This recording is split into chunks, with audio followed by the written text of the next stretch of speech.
Mr. President, thank you for inviting UNICEF to speak today. The need for this discussion could not be more urgent. The war in Ukraine continues to rage and devastate children's lives. According to reports, last night drone strikes hit a dormitory housing at least 86 adolescents aged 14 to 18 in the town of Starobilsk in the Luhansk region. The attack reportedly left 6 dead and dozens of others injured, including children. It is too early to know the full extent of the casualties, as we understand rescue operations are still unfolding. This is yet another example of children paying the price for a war that is not of their own making. According to verified UN data, more than 3,400 children have now been killed or injured since the escalation of the war in 2022. Furthermore, millions of children in Ukraine continue to be affected by the unrelenting hostilities, including by living under air raids with risk of aerial attacks, displacement, and heightened uncertainty and fear that nowhere is safe, even when they go to sleep at night. UNICEF reiterates the urgency for all parties to uphold international humanitarian law and ensure civilians, including children, are protected from attack. We remain concerned at the continued use of explosive weapons in populated areas with technology such as armed drones exposing children to much suffering and traumatic events. In addition, the essential services that children, adolescents, and young people rely on for their survival and well-being continue to come under attack, including homes, schools, health facilities, energy, and water and sanitation systems.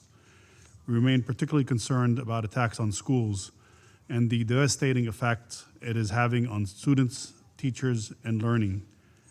More than 1,780 educational facilities have been verified as damaged or destroyed since 2022.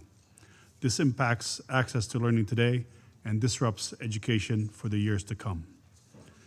During more than 4 years of war, children have also been forced to flee their homes on multiple occasions.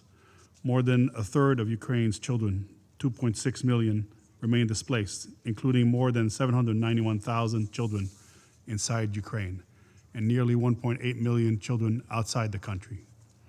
According to a recent UNICEF survey, 1 in 3 adolescents aged 15 to 19 reported moving at least twice, citing safety as the most common reason for fleeing.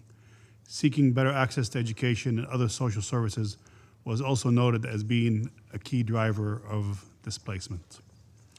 Mr. President, Your Excellencies, the constant fear of attacks, endless sheltering in basements, and isolation at home with limited social connections mean children and young people are exhausted. They need support to recover years of lost educational opportunities, lost social engagement, and to heal from unspeakable damage to their mental health and well-being. There has been an alarming increase in mental health challenges faced by children and adolescents in Ukraine.